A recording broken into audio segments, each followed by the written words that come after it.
Sciolgo il lievito in acqua.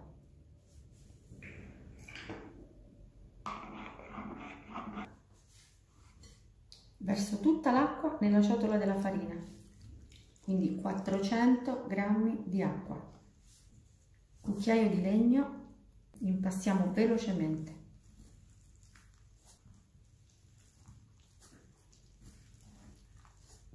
L'impasto comincia a prendere corpo, aggiungo il sale. Lavoro per 1 minuto, energicamente.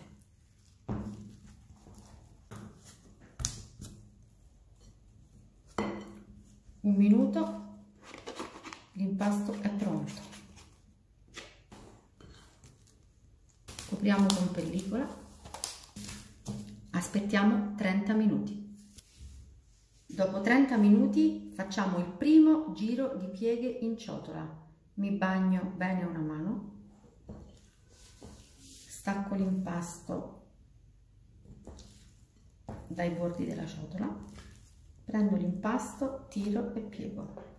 Mi bagno di nuovo la mano, prendo l'impasto, tiro e piego.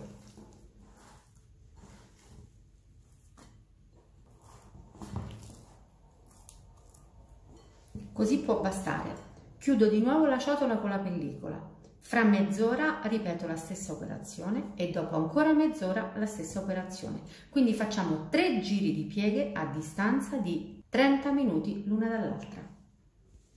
Questo è il risultato del nostro impasto dopo 3 giri di pieghe fatte a distanza di 30 minuti l'una dall'altra. Ora spolveriamo sulla superficie dell'impasto un po' di farina e spolveriamo farina anche sul banco.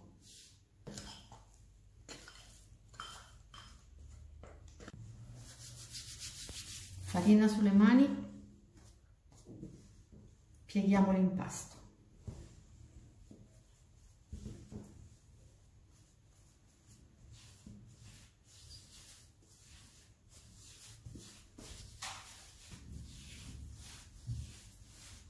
Guardate le bolle. Lo copro con un canovaccio morbido e pulito e lo lascio 15 minuti. Siamo pronti per stendere la nostra pizza. Guardate questo impasto che cos'è? Pieno di aria, magnifico. Ancora farina sul piano e sull'impasto. E ora si comincia dall'esterno.